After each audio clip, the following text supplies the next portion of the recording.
Tanong lang kita, girl. Paano kung malaman mong mabababae kaya si Mark? Ano kayang gagawin mo? At ano kayang magiging reaction mo? Una sa lahat, parang malabong mangyari yun. Kasi alam ko namang mahal ako ni Mark. Pero kung sakali mang mangyayari yun,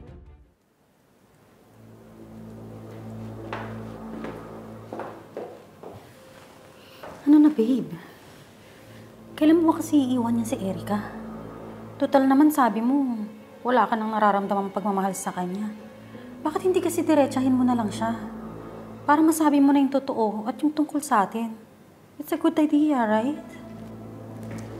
Hayaan mo. Darating din tayo dyan. Tsaka halos araw-araw naman tayo magkakasama at nagkakausap dito sa office, di ba? Isa pa, alam mo naman na sa'yo lang pagmamahal ko. Sa akin nga ba talaga? Eh bakit parang feeling ko hanggang ngayon mahal mo pa rin si Erica? Don't say that. Isa pa, alam mo naman kung sino talaga matimbang sa puso ko, di ba? Kaya bigyan mo muna ako ng one pagkakataon para sabihin ng lahat kay Erica, okay? Sige na, upo ka na sa desk mo. Panigurado sa Erica na yan.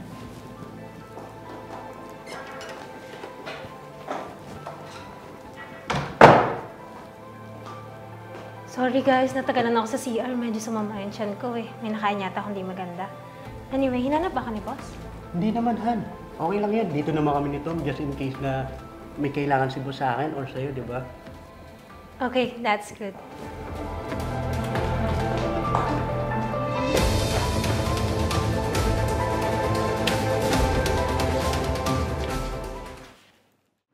Kamusta na pala kayo ni Mark?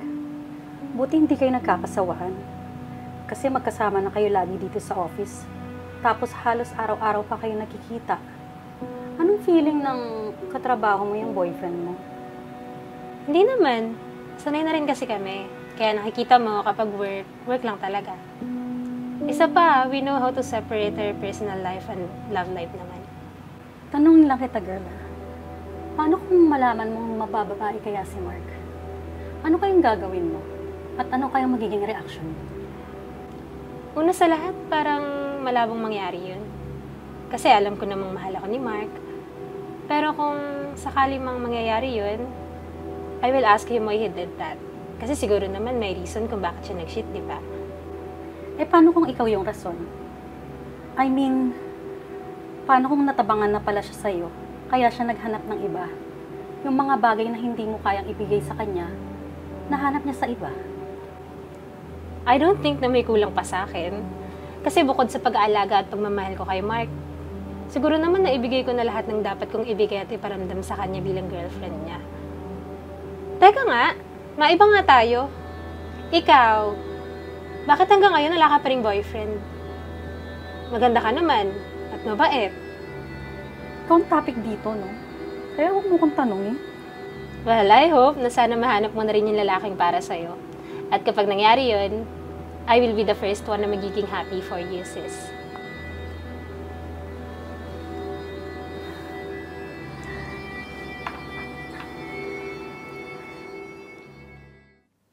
Sabihin mo na kasi sa babaeng yun na ayaw mo na sa kanya. Para hindi na tayo nagtatago ng ganito. Sa totoo lang, nahihirapan na ako sa ganitong setup eh. Ako yung mahal mo, pero bakit ganon? Parang ako pa yung kailangan magmakaawa sa'yo.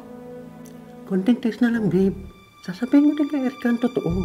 Kaya huwag ka na magtampo dyan, okay? Hayaan mo, next week, buong week tayong magkasama. Kasi nakalibang ko noon.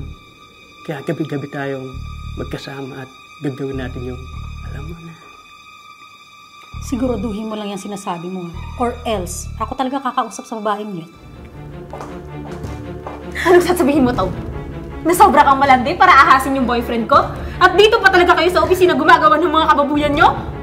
Kanina ka pa dyan, Han. Huwag mo akong matawag-tawag na Han!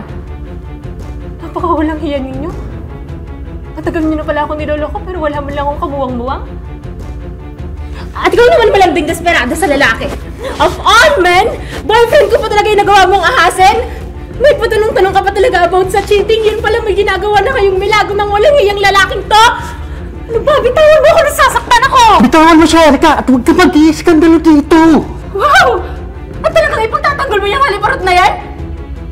Sa bagay, bagay nga kayo. Kasi pareho kayong mga demonyo! Alam mo, sa totoo lang, matagal na namin gustong sabihin sa'yo yung totoo. Alam mo kung bakit? Hindi ka na mahal ni Mark. Ako na yung mahal niya.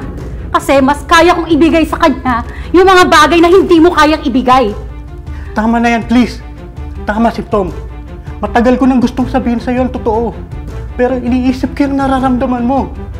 Pero I'm sorry. Si Tom na ang mahal ko. Ano? Narinig mo na naman siya, di ba? Kaya kung ako sa'yo, mag-move on ka na at hayaan mo na kami.